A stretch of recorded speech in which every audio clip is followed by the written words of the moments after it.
Boa tarde, a decisão está a ser tomada. O Sporting está em campo frente aos Chaves. Em Alvalade, o Benfica defronta o Rio Ave em Vila do Conde.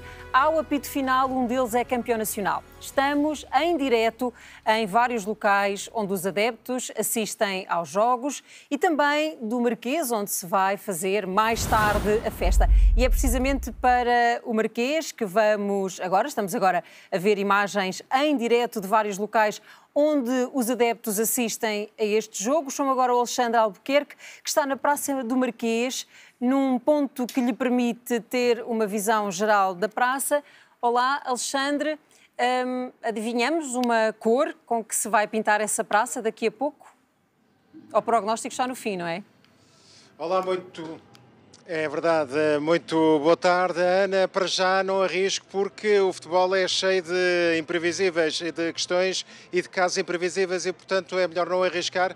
Mas, nesta altura, tudo está bem encaminhado para o Sporting, apesar de estar empatado com o Vitória de Guimarães e Alvalade. O Benfica perde em Braga por 1-0. Gol de Zalazar através de uma grande penalidade, mas isto é um intervalo. O futebol já nos ensinou que, por vezes, há reviravoltas mirabolantes e, portanto, o melhor é termos alguma serenidade. Serenidade que é o que se verifica aqui na Praça do Marquês de Pombal. Viemos encontrar o mesmo cenário de há 8 dias. Temos aqui o palco montado com 3 ecrãs gigantes, onde agora está a bandeira portuguesa e uma informação que não há transmissão nenhuma, não há nenhuma transmissão de nenhum dos jogos que vai decidir o título, nem o Sporting Vitória de Guimarães, nem o Sporting de Braga Benfica. E temos aqui também ao meu lado direito o velho Marquês, com o leão ao lado, a estátua e também esta estrutura que envolve a estátua, para que não haja nenhum atrevido que nestas alturas gosta muito de trepar até lá acima. Há sempre muitos aventureiros nas noites do festejo do título e, portanto, há ali também uma estrutura montada com várias luzes para dar outro colorido a esta festa do Marquês. Mas, para já, tudo parece estar bem encaminhado para o Sporting ser campeão, porque basta-lhe vencer a Vitória de Guimarães ou então fazer o mesmo resultado que o Benfica. E, para já, está a fazer um melhor resultado, está a empatar em casa a 0 e o Benfica está a perder em Braga por 1-0. Mas mais perto do Marquês está o nosso colega Ricardo Cruz para mais informações. Muito boa tarde, precisamente. E é aqui onde os adeptos, quer do Sporting ou do Benfica, isso vamos saber mais logo, vão festejar ao pé deste palco, onde vão desfilar também os campeões. Mas neste momento não está ninguém aqui nas redondezas, ninguém perto da rotunda do Marquês de Pombal, isto porque as autoridades convidaram todos os adeptos que estiveram aqui durante a tarde para sair e só deverão regressar no fim dos jogos e quando houver um vencedor. Durante a tarde, alguns adeptos, ainda que poucos, passaram por aqui e não vi nenhuma camisola do Benfica, vi sim algumas camisolas do Sporting. As autoridades vão então controlar e revistar todas as pessoas que querem entrar aqui no recinto. Haverá 6 entradas. As entradas estarão na Avenida Brandcamp, na Avenida da Liberdade, na Avenida Duque de Loulé, na Martins Ferrão, Avenida Fontes Pereira de Melo e também António Augusto de Aguiar. É por aí que todas as pessoas que quiserem vir aqui ao Marquês terão de entrar. E como dizia há pouco, serão revistadas e as autoridades dizem mesmo que armas, qualquer tipo de arma não entra, material pirotécnico também não, garrafas de vidro também não e objetos grandes também não. E deram mesmo o exemplo de perfumes. Por exemplo, se alguém trouxer um perfume ou algum objeto do tamanho desse perfume, não entra aqui nas imediações da rotunda do Marquês de Pombal. Há também uma fila ao longo da Avenida da Liberdade com 2 marcas de cerveja. Curiosamente, essas 2 marcas patrocinam os 2 clubes. No fim, será uma delas a vir até aqui para vender essa cerveja às milhares de pessoas que se esperam esta noite. Obrigada, Ricardo. E eu, antes de chamar a Ana Luísa Alves, que está no exterior do estádio de Alvalade, corrijo o erro que cometi no início deste jornal, que foi dizer que o Benfica estava a jogar com o Rio Ave, está obviamente a jogar com o Braga.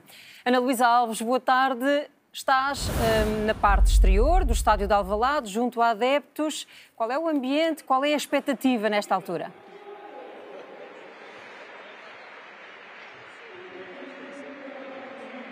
As expectativas estão altas, Ana, mesmo entre quem não conseguiu entrar no estádio, aliás, como é o caso aqui desta família que aqui encontramos, não conseguiram, não têm bilhete, não tiveram bilhete para ir ao jogo, mas vieram até aqui. Viemos até aqui na esperança de haver festa, já está a haver, mas esperemos que o Sporting seja campeão, não é, Guga?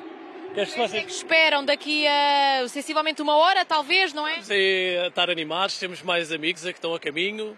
Estamos aqui, uma família, é a primeira vez que eles vêm aqui ao estádio, estamos aqui todos contentes. E confiantes realmente no bicampeonato aqui para os sportinguistas? Sempre confiantes. O Sporting é a esperança, portanto vamos ver se será este ano ou não. E aqui, a Maria, estavas a dizer-me que tens 7 anos, é isso, Maria? Trazes um cascol do Sporting, o que é que já viste hoje desde que aqui chegaste? Vi. Já gritaste um golo, não foi? Sim, que afinal não era golo. E já viste muita gente. Sporting campeão! Também, quero Sporting campeão! Eu quero Sporting campeão! Também se faz aqui fora. Sporting Ale! Confiante também na vitória? Claro, confiante. 1-0, gol do Gyökeres e vamos para cima na segunda parte, é do nosso. E a noite acaba do Marquês, esta noite? Como é óbvio, isso não é pergunta. Bora, meu Sporting, bicampeão em 20 anos, primeira vez a assistir o Sporting, meu bicampeão. Bora, Sporting! Muito obrigada. Maria, tu também vais para o Marquês depois de festejar? Não sei. Ainda não sabes, mas a noite será à partida de festa. Muito obrigada. Muito obrigada. Há muitos adeptos que, não conseguindo entrar aqui para o estádio, acabam por ficar nas imediações, ouvindo também, de algum modo, aquele que será um relato um bocadinho diferente. Vemos ainda, peço ao Diogo Martins que mostre, vemos ainda, há muitos adeptos que ainda passam por aqui, confiantes, claro, de que esta noite a festa se faça mais logo no Marquês. Conseguimos perceber também, e agora se calhar peço ao Diogo que venha aqui até este lado, conseguimos perceber também que o dispositivo de segurança se mantém aqui nas imediações do estádio de Alvalade. Isto porque, e uma semana depois do encontro na Luz entre o Benfica e o Sporting, depois de terem havido aqui alguns tumultos, digamos assim, o policiamento foi reforçado nestas zonas, o comércio também está encerrado desde as 4 da tarde e até às 7 da manhã de domingo, e por isso ainda está tudo, diria, em aberto para saber então como é que vai correr a festa mais logo. Obrigada, Ana Luísa Alves. No núcleo sportinguista de Mirandela, o convívio tem marcado esta tarde. Rui Borges está na terra onde nasceu e essa é Sílvia Brandão. Mais uma razão para que os adeptos esperem pelo apito final para fazer festa. Até porque Rui Borges prometeu, sendo campeão, voltar aqui a este núcleo sportinguista de Mirandela. E neste momento é um momento de distensão. Festejou-se muito aqui o golo do Braga nesse estádio e, portanto, neste momento, qual é a vossa moral, por assim dizer? A nossa moral é sempre grande e acreditamos porque temos fé no que o treinador faz e vamos ganhar, e eu acredito que vamos ganhar. O José Couto é um grande amigo do Rui Borges. Se lhe pudesse dizer alguma coisa agora, o que é que lhe diria? Uma vez que o jogo não tem havido golos, não é? Pronto, ele tem que acreditar e não pode pensar negativo, tem que pensar sempre positivo e nós vamos ser campeões. E ele é um campeão, por isso temos que ser campeões. Vocês acreditam piamente nisso? Acreditam piamente nisso e daqui a pouco vão ser Sim, o pessoal aqui está todo confiante nisso e temos que ser positivos e nós vamos ser campeões. Maria, no teu caso, também sofreste muito na primeira parte? Sim, o Sporting tem que jogar com cabeça, estão a pensar muito com o coração, mas eu acredito que nós todos acreditamos que vamos ganhar e vamos ser campeões hoje. E achas que ainda é possível marcar ou ficará por assim um resultado? Assim já chegava, não é? Sim, mas eu acredito que o Sporting vai marcar 1, 2, os que seja, mas nós vamos ganhar. O coração está apertado? Está um bocadinho, está. Está apertado, há muitos adeptos aqui nesta casa do Sporting aqui em Mirandela. Vou aproveitar para falar também com este senhor que tem estado aqui. Já há pouco me dizia que tinha comprado uma camisola para levar para o próximo jogo para a taça. O ano passado comprei 11 camisolas, 11. E este ano vou comprar 12. Nós na parte de manhã estamos a jogar um bocado a medo. Na parte de tarde o Sporting vai ganhar. Sporting! Tarde, que é a segunda parte do desafio. Então este entusiasmo aqui, os adeptos sportinguistas naturalmente muito contentes e também à espera dessa segunda parte para se sagrarem bicampeões nacionais, mais de 70 anos depois de terem alcançado esse feito. Obrigada, Silvia Brandão, mas não há só esperança no lado do Sporting. Vamos agora até Faro, à casa do Benfica, onde está a Helena Figueiras. Helena, como é o ambiente entre os adeptos encarnados? Pois, não tem nada a ver com o ambiente que se vive naturalmente em casas do Sporting e onde se juntam adeptos do Sporting. Aqui, de vez em quando, os ânimos ficam um bocadinho mais sonoros, mas, de uma forma geral, os adeptos do Benfica aqui nesta casa, em Faro, estão, sobretudo, muito zangados com os jogadores. E o que pergunto, por exemplo, assim é: que zanga é esta? Estão zangados porque dizem que o Benfica está a passar mal. O que é que isso quer dizer? O Benfica tem que ter outra atitude, temos de entrar em campo com outra atitude. Se queremos ser campeões, temos de jogar uma equipa com vontade, com querer, com raça. Não é isto que a gente viu. Ele não pode entrar em campo com dois trinques. Não pode, o Florentino e o Barreiro não podem jogar juntos. Isto não pode ser. Na segunda parte teve outra atitude. E o Benfica...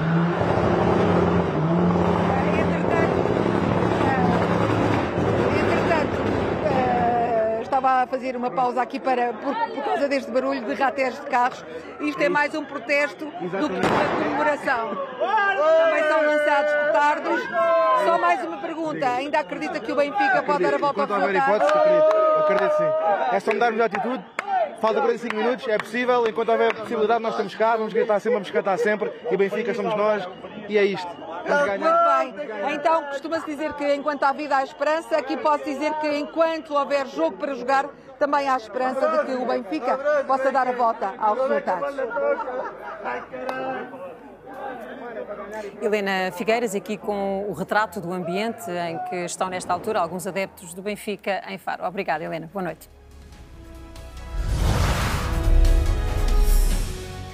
Portugueses ilegais nos Estados Unidos preparam regresso. Vivem com medo de detenções.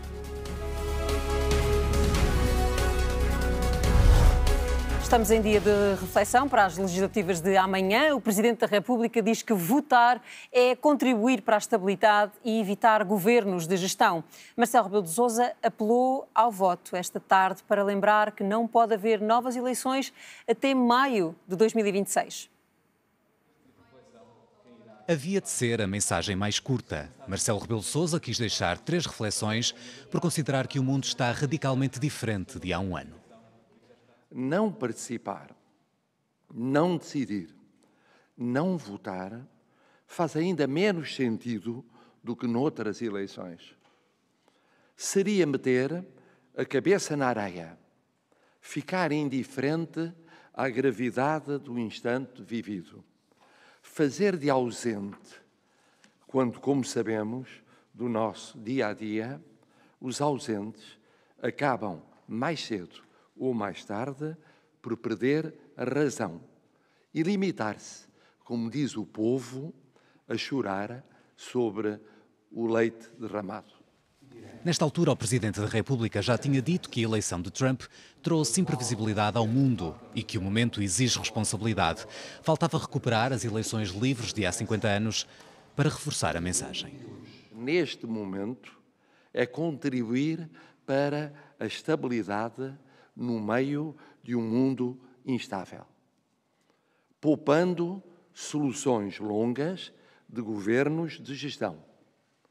Quando até maio de 2026 não poderá haver, constitucionalmente, novas eleições.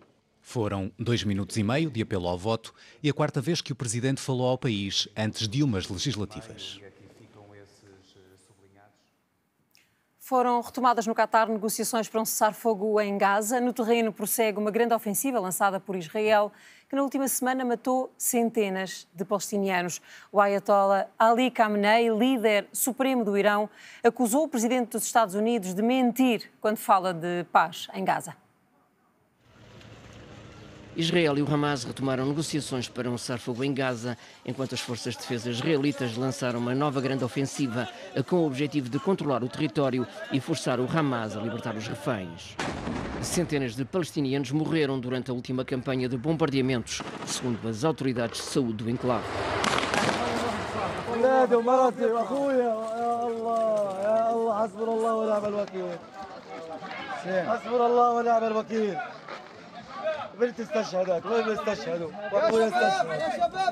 O secretário-geral da ONU disse estar alarmado com a expansão da operação terrestre israelita e insistiu num cessar-fogo imediato durante a cimeira da Liga Árabe em Bagdá.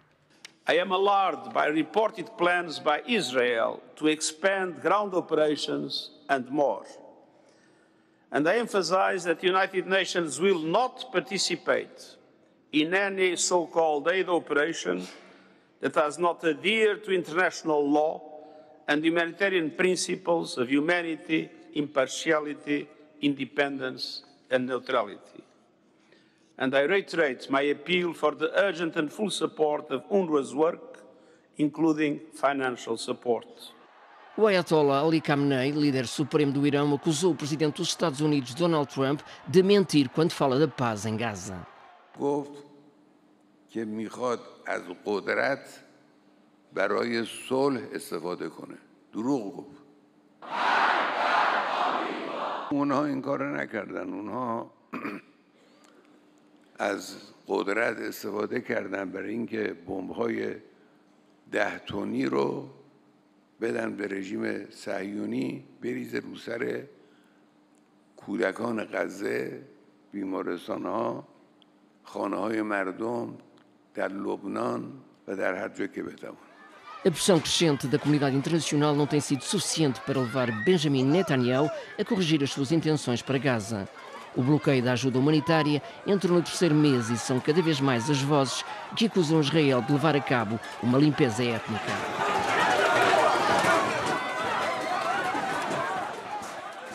Um grupo de cidadãos portugueses está a dar apoio a refugiados palestinianos na faixa de Gaza. Pretendem ajudá-los a sair do território, mas não há um sistema de vistos humanitários a funcionar. Em alternativa, estão a pedir o envolvimento do Presidente da República. Hello, assalamu alaikum, marhaba, كيف حالك؟ Alhamdulillah. À distância, assim a internet o permita, há sempre uma palavra de conforto. Anabela e Rita fazem-no quase diariamente com várias famílias da faixa de Gaza. Did you eat today? Yes. Okay. What did you eat? Some bread. Some bread. Only some bread. Okay. Yes. Okay.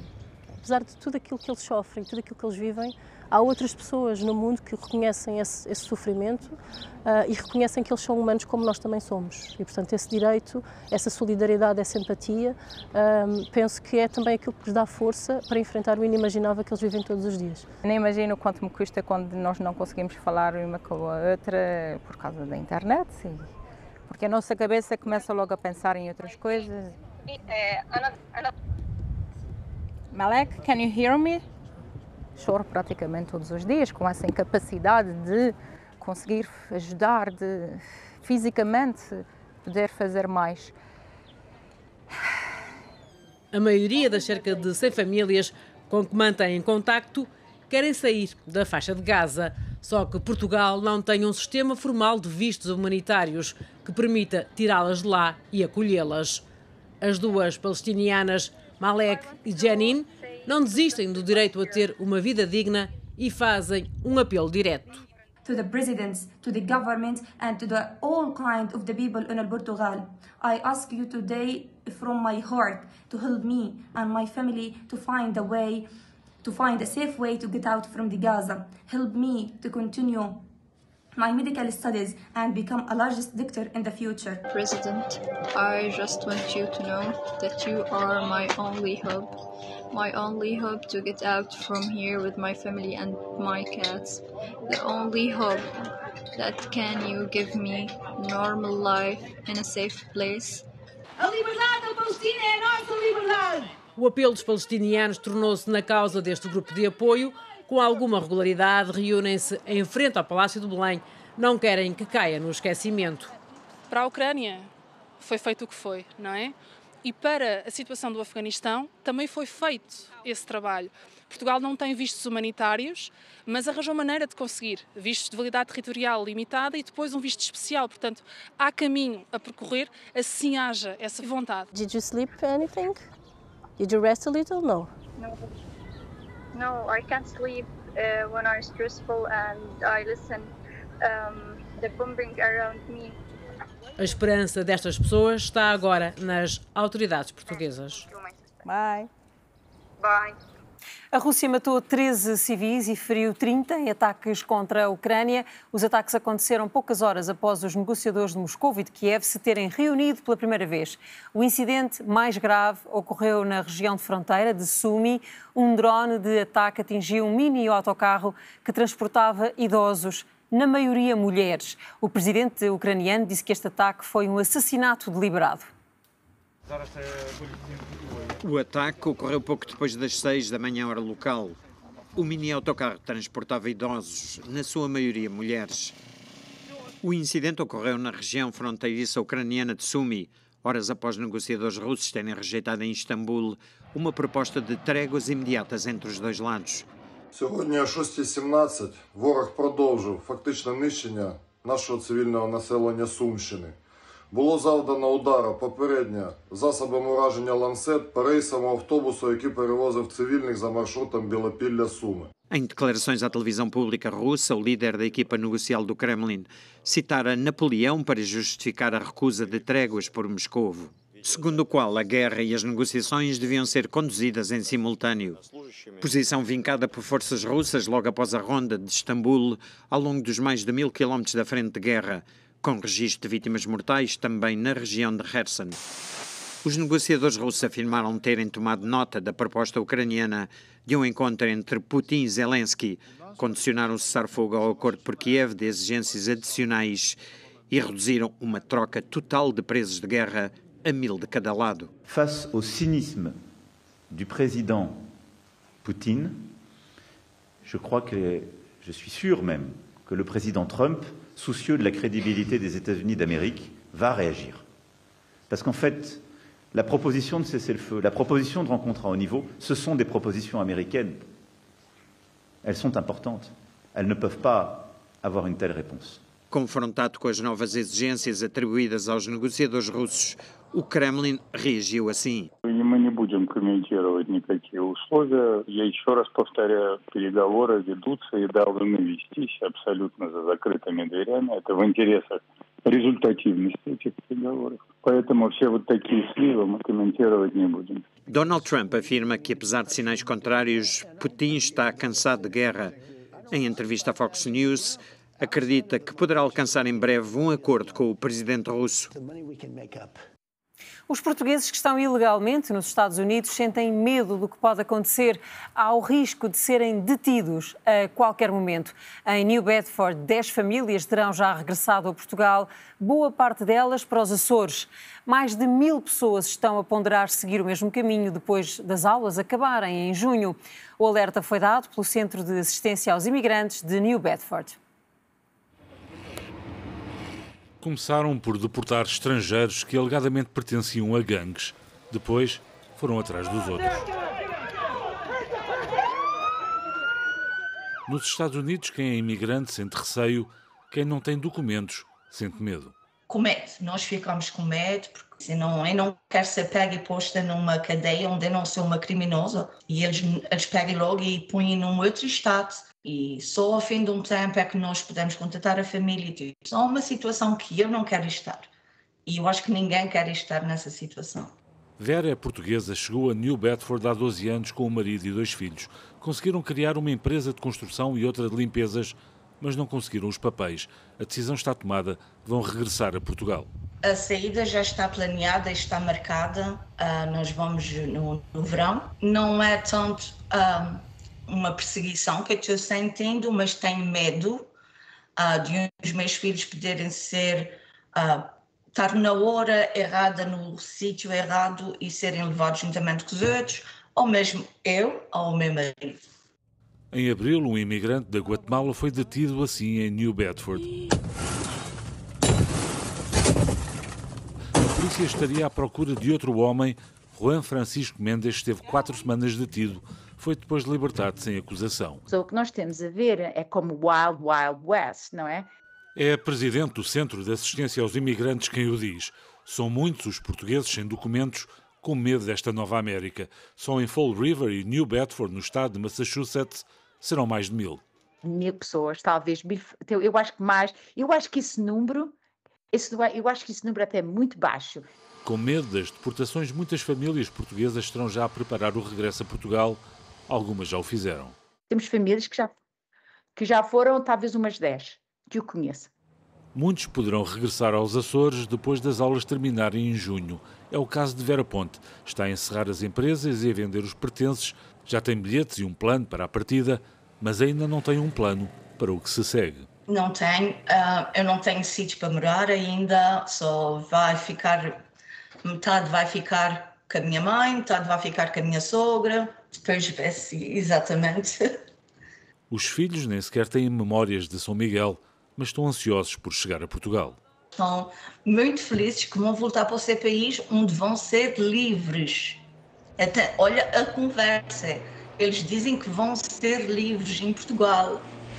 É a história de um regresso voluntário à força, outras se seguirão. Os Napa sobem ao palco do Festival da Eurovisão em Basileia, na Suíça, daqui a pouco. É logo a seguir a este telejornal e é com eles que estamos agora em direto. Joana Rodrigues Stumpo, boa tarde. Chegar a esta final foi a primeira conquista e a partir de agora, qual é a expectativa para esta noite?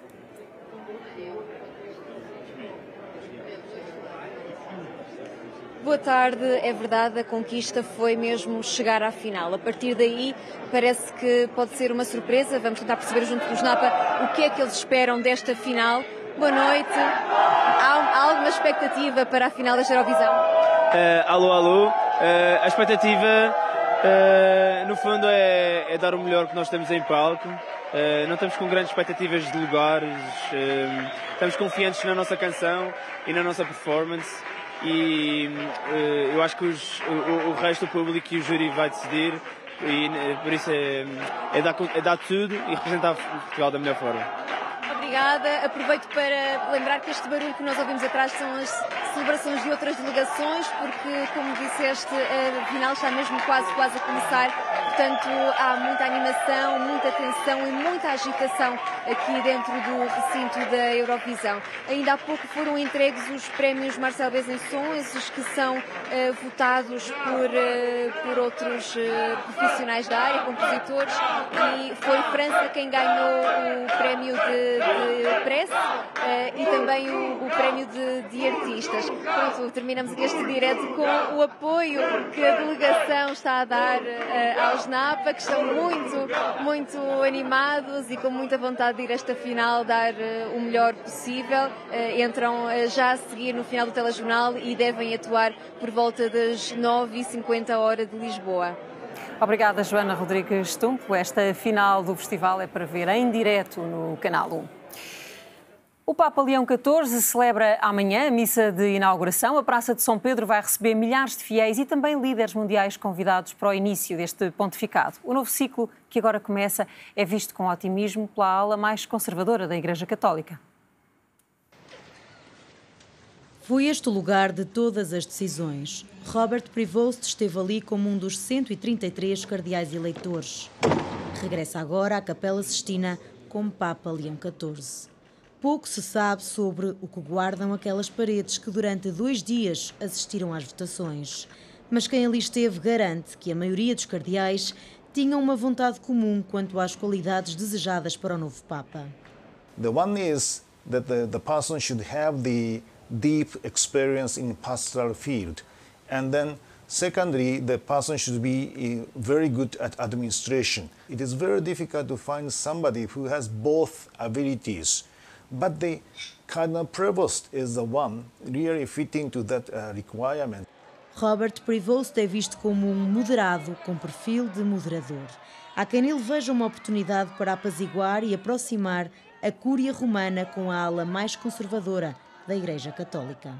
The Pope has a greatest responsibility for the unity of the Church, and only in those things who are necessary, fundamental, we need a complete unity, but in the ritual forms there is a certain possibility of different expressions of your piety. Em 2017, Gerhard Müller foi afastado pelo Papa Francisco na liderança da Congregação para a Doutrina da Fé. As causas nunca foram oficialmente reveladas, mas as divergências de pensamento são as mais apontadas. Este cardeal alemão vê com otimismo a chegada do novo Papa. We cannot avoid all the conflicts, but we have to avoid the not necessary conflict, superfluous. I hope and I think that he will concentrate him to what is necessary, and he will be tolerant different possibilities of being a good and faithful Catholic. Na missa que celebrou nas Grutas do Vaticano, Leão XIV lembrou que é preciso não fechar portas, saber escutar sem julgar. Uma mensagem que deverá passar também este domingo, dia em que celebra a missa inaugural do pontificado. Na Praça de São Pedro vão estar líderes mundiais, chefes de Estado e de Governo. O Vaticano volta a encher-se de chefes de Estado e de monarcas. Estamos agora em direto com a Rosário Salgueiro. Olá, Rosário, muito boa tarde. À margem da cerimónia vai estar ativa de novo a diplomacia e o Vaticano pode mesmo ser o próximo palco de negociações entre a Rússia e a Ucrânia.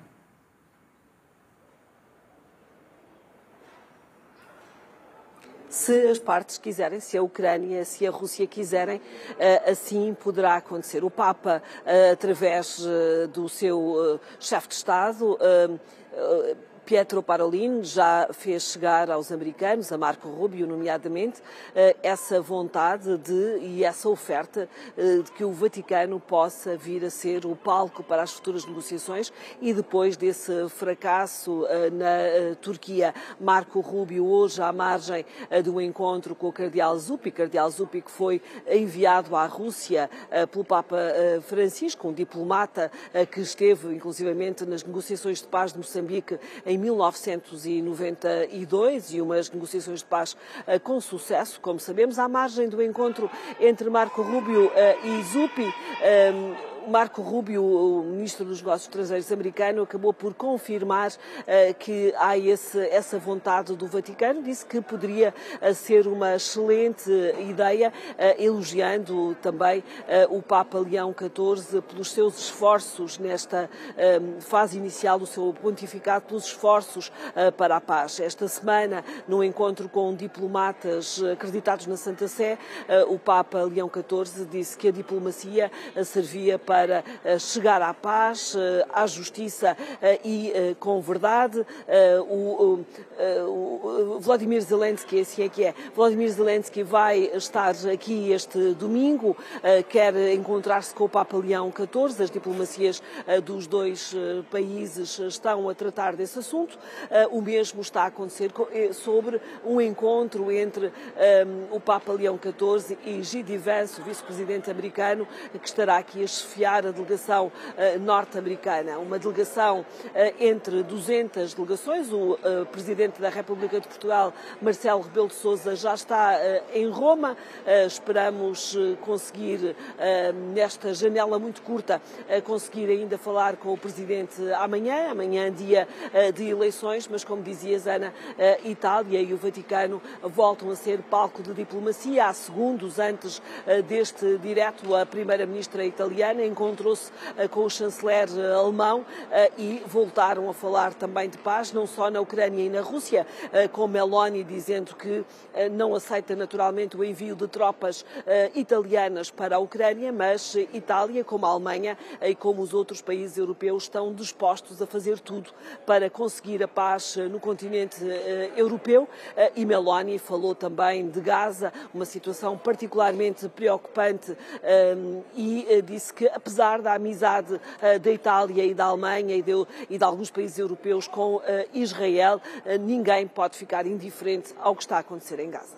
Obrigada, Rosário Salgueiro. É a diplomacia mundial no Vaticano, a poucas horas da missa de inauguração do pontificado de Leão XIV. Boa tarde. Vários tornados estão a atingir a região centro-oeste dos Estados Unidos. Há 21 vítimas mortais. O número mais elevado registrou-se no Kentucky, 14 mortos. Em St. Louis, no Missouri, morreram 7 pessoas. Há ainda desaparecidos que estão a ser procurados nos escombros das casas que desabaram. Durante este fim de semana, as condições meteorológicas severas podem afetar 200 milhões de habitantes. Suddenly, all the doors shut, the windows flew out from the bedroom, the entire back of my house. This is was my dressing room, and you can see straight into the alley now. I heard something hit my car, and I turned around to look, and the tree wood had fallen on top of my car, shattered my sunroof, my front windshield, my driver's side, airbags deployed. And everyone stuck in, and it sounded like a train. And then we saw stuff falling, and the next thing we knew, he said most of the house was gone. And they went out and across the street. There's people injured, and so now we're just trying to get out to get across town to my mom's basement. As mulheres do Torriense fazem história no futebol, são campeãs nacionais e derrotaram o Benfica.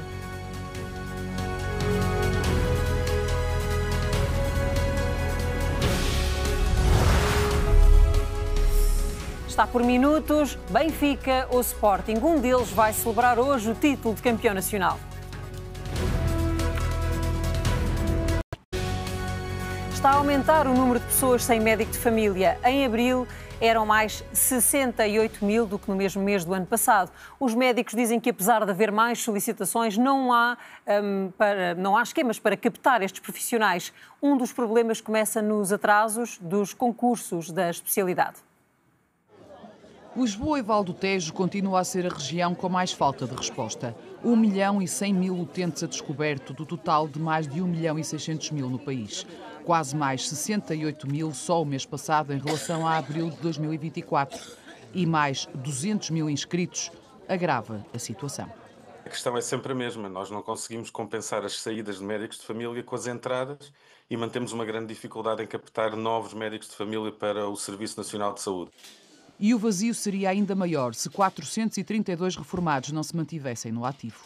Mesmo a tempo parcial, 15 horas, 20, 25, 10, as lacunas seriam ainda maiores e teríamos ainda mais problemas. Mas temos que ser claros, isto não é uma solução a longo prazo. E, portanto, nós achamos sempre que dos 500 que formamos vamos ter 400 a entrar no SNS. O problema é que não é isso que acontece. Depois são 300, 200, 100. Os colegas vão saindo, vão optando por outras alternativas. O que já está a acontecer, garantem. O Ministério da Saúde anunciou o mês passado 579 vagas para a especialidade, mas o concurso ainda não abriu.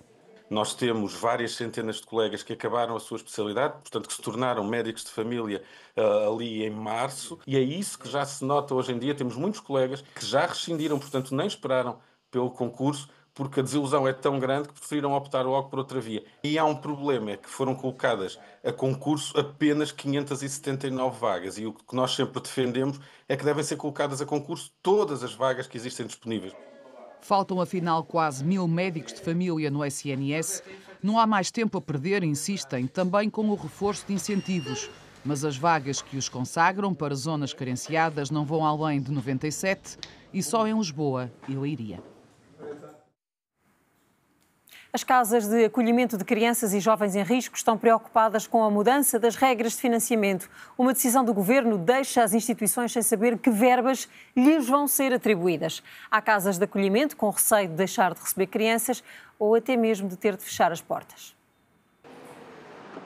Desta porta para dentro reconstroem-se vidas. A Fundação Maria Droste é casa para 40 crianças e jovens em risco. O compromisso em melhorar as condições foi sendo assegurado com mais educadores, mesmo antes de ter sido exigido pelo governo de António Costa mais recursos humanos e a requalificação das casas de acolhimento. Mudanças que seriam recompensadas com um aumento para 2.400 € mês por cada criança, mais do dobro daquilo que recebiam. Mas com o novo governo veio uma nova mudança. Exige que contratem mais pessoas com menos dinheiro. Foi isto assim de forma muito rápida que entendo. A portaria vem dizer que os ditos 2.400 € se aplicam a instituições que já tenham concluído o processo de requalificação. Vem criar aqui uma série de incertezas, mas há de facto aqui uma incongruência que tem uma complexidade muito grande para as casas de acolhimento, que neste momento não sabem com que valor é que podem contar e para quando. Uma incerteza partilhada pelos responsáveis das casas de acolhimento, que temem que a mudança de valores possa condicionar o trabalho feito e até fechar portas. O que sentimos agora foi, uma grande frustração, porque parece um passo gigante atrás, não é? Pelo menos daquilo que é a nossa interpretação desta nova portaria.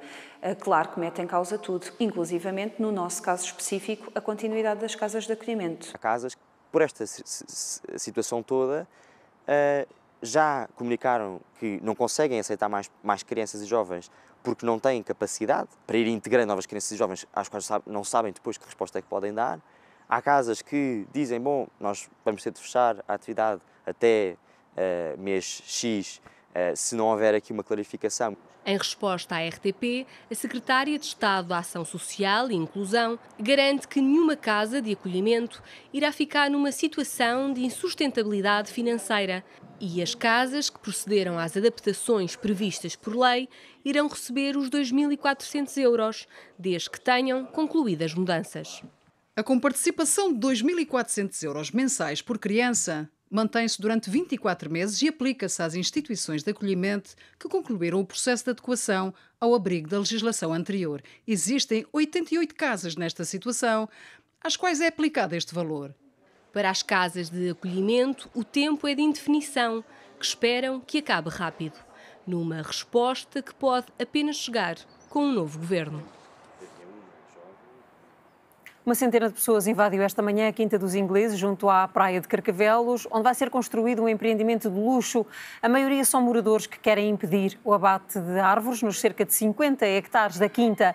Associações ambientais entraram com uma ação em tribunal para suspender a obra. É seguir pela cerca até ao sítio onde há o trilho. É para a direita. Sigam pela direita e depois vai haver um caminho. O caminho é de protesto, uma marcha que começou amanhã cedo por uma causa. É preciso preservar a floresta que nós já temos. Mesmo que se plantem depois umas arvorezinhas, etc., elas não têm o efeito que uma floresta madura tem no seu ecossistema local. E isso é que é importante preservar. Está previsto a construção de 850 apartamentos com 7 andares acima do solo e 5 andares abaixo do solo. Estamos a menos de 500 metros da linha do mar e isto, se for para a frente, conforme programado, vai virar um estaleiro por 10 anos, uma década. As associações criadas para defender este espaço em Carcavelos dizem que esgotaram os argumentos legais. Somos obrigados a travar esta destruição levada a cabo pela Alves Ribeiro e a Câmara de Cascais e já não tínhamos nada que fazer. São 11.000 assinaturas e um processo em tribunal não estão a proteger esta floresta que é de todos e para o nosso futuro. Somos obrigados a entrar e a usufruir deste espaço. Apesar do Colégio St. Julian's ficar dentro dos 50 hectares da Quinta dos Ingleses, os pais dos alunos têm outra posição. Claro, assustaram-se, não é? Assustaram-se e sei que já há casos de queixas às autoridades por causa do impacto das obras no funcionamento da escola. Não é a primeira vez que o grupo invade o estaleiro de obra da Quinta dos Ingleses. E se o abate de árvores não parar, dizem, não será a última. Enquanto houver árvores, nós estamos aqui. Ouriços e coelhos, não é, Manel? Ouriços, coelhos e árvores. A gente está aqui. O que é que nós queremos? Floresta viva! O que é que nós queremos? Floresta viva! O que é que nós queremos? Floresta viva!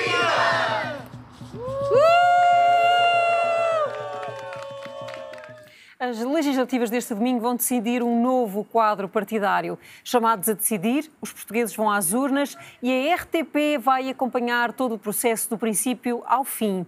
Vamos estar em emissão especial para acompanhar todos os momentos importantes até ser conhecido o resultado. Aliás, aquilo até pode entrar logo ali, estás a ver? Está ali no meio dos dois. Últimos testes, últimos ajustes. A RTP está a postos para o dia de todas as decisões. Nós vamos estar desde o primeiro minuto, assim que as urnas abrirem, em emissão permanente na RTP3, também na RTP Notícias Online. Não perderão nada, ao longo do dia estaremos com todas as equipas de norte a sul do país, também nos Açores e na Madeira. Mobilizamos todas as equipas da RTP para esta operação. Das urnas à contagem de votos, numa emissão especial, os olhos da RTP vão estar em todo o lado. Carlos Daniel, Ana Lourenço e João Adelino Faria são os rostos da mega operação. Começamos com o final da votação dos portugueses, quer aqui em Portugal, quer do resto do mundo e também, obviamente, nas ilhas. Depois temos a grande projeção da Universidade Católica para a RTP, é aquela projeção de resultados que todos os portugueses aguardam. No resto do tempo nós trabalhamos sobre análises, sobre sondagens. Amanhã não, amanhã vamos estar a trabalhar sobre dados reais e sobre dados totais. E contamos com ajuda para isso, vamos ter um naipe de comentadores e também um painel de políticos que representam os partidos que têm assento parlamentar. Às 6 da tarde é revelada a projeção da abstenção, às 8 da noite a projeção de voto da Universidade Católica, mas este ano com mais detalhe. Pela primeira vez, e será uma novidade, um mapa do país com os vencedores previsíveis na projeção da Universidade Católica em cada círculo eleitoral, de norte a sul do país, e depois, ao longo da noite, com base nos resultados apurados, diremos também qual a eventualidade de fecho e distribuição de deputados, círculo a círculo, distrito a distrito. De manhã até de madrugada na antena da RTP, mas também em rtp.pt, atualização minuto a minuto do grande dia em que os portugueses escolhem o futuro do país. O Torriense ganhou pela primeira vez na história a Taça de Portugal Feminina de Futebol. Derrotou na final o Benfica por 2-1 após prolongamento. Dia de decisões no Jamor entre Benfica e Torriense, as águias que já são pentacampeãs nacionais e vencedoras da Taça da Liga, esta temporada procuravam a terceira vitória na Taça de Portugal, a segunda consecutiva. Já para a formação de Torres Vedras, o jogo podia ser histórico, presente pela primeira vez no encontro decisivo, o Torriense tentava o primeiro troféu nacional para o clube. Dia de despedida também para a juíza do encontro. Aos 42 anos, Sílvia Domingos apitou pela última vez na carreira, tal como Ana Araújo, que esteve no papel de quarta árbitra. Foi do Torriense a primeira chance de golo. Aos 21 minutos, Lena Pauwels negou a festa a Janaína. A resposta do Benfica apareceu pouco depois e foi letal. Um balão de Lund isolou Martin Prieto, que, carregada de classe, deu vantagem à equipa de Filipa Patão. Um grande gol da avançada espanhola, o 30º da época, o primeiro na Taça de Portugal, o primeiro também sofrido pelo Torriense na prova. A formação de Torres Vedras, que ficou muito perto do empate, já na segunda parte, ao minuto 57, Carol Costa evitou que o remate de Daniuska Rodrigues acabasse em golo. A 5 minutos dos 90, o Benfica teve uma grande oportunidade para colocar um ponto final nas dúvidas, mas o Tchebe, com tudo para celebrar, não conseguiu acertar na baliza. Em tempo de compensação, Rafaela Rufino rematou para golo, mas Lena Pauwels foi gigante na baliza encarnada. No entanto, a guarda-redes alemã nada pôde fazer logo a seguir, quando Janaína aproveitou um corte incompleto de Ucheibe para cabecear para o muito festejado empate do Torriense, que levou a final para o prolongamento.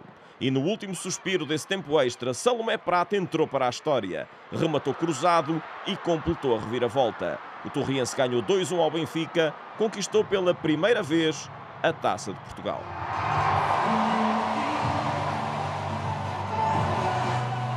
O Tondela é campeão da segunda Liga. Também o Alverca regressa ao principal escalão do futebol português. O Vizela vai discutir o play-off.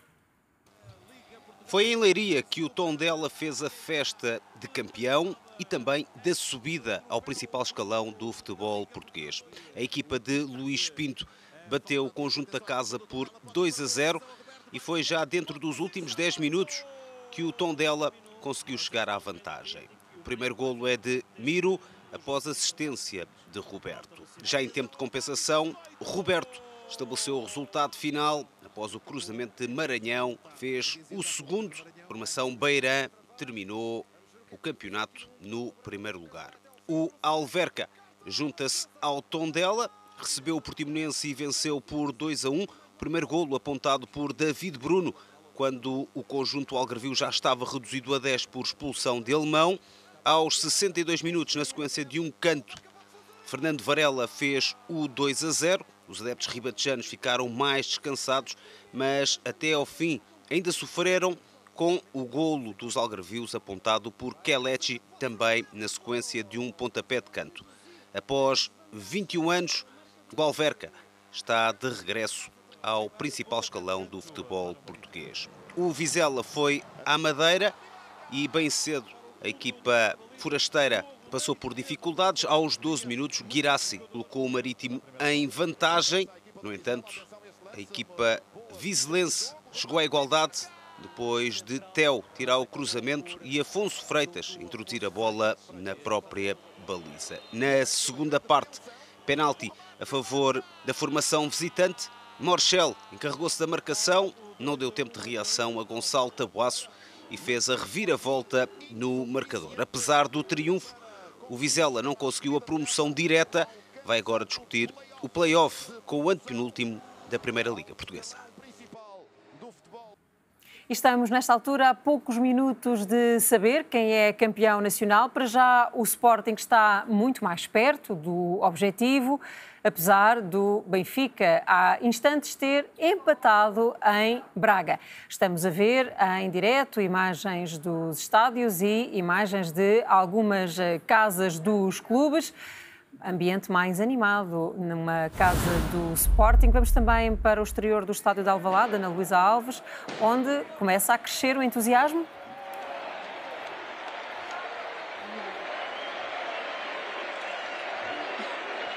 Muito entusiasmo, sim, começa realmente a crescer.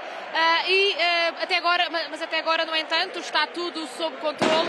Conseguimos ver, no entanto, e ouvir, sobretudo, que já são lançados aqui uma série de foguetes, petardos, todo o material pirotécnico, digamos assim, que se costuma associar a estas claques. Há muita gente aqui fora a vibrar, tanto como lá dentro, e foi assim que há poucos minutos foi vivido este último golo marcado pelo Sporting, e eu diria mesmo que há muita gente aqui à espera para tentar depois, talvez até acompanhar o autocarro.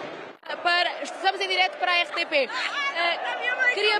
Queria perguntar-lhe, está aqui à espera de alguma coisa? À espera de, por exemplo, acompanhar a equipa, só celebrar?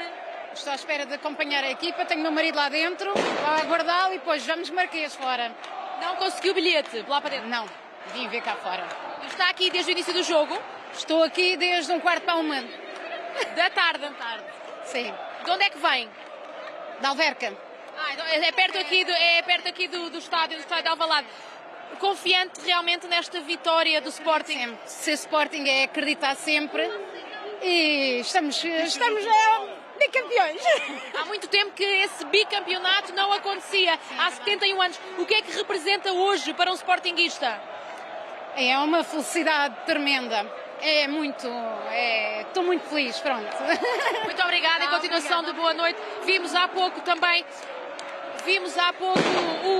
o dispositivo de segurança, parte destes elementos da Polícia de Segurança Pública, que se dirigem para uma outra zona do estádio, onde no fim do jogo sairá o autocarro com os jogadores em direção ao Marquês de Pombal, confirmando-se então, Ana, como dizias há pouco, esta vitória do Sporting. Por aqui os festejos continuam e muitos também começam agora. Obrigada, Ana Luísa Alves. Começa assim o ruído para a festa provável do Sporting, mas as equipas ainda estão em jogo, Benfica e o Sporting. Fica por aqui o telejornal deste sábado. Já a seguir, não perca a final do Festival da Eurovisão. Boa noite, até amanhã.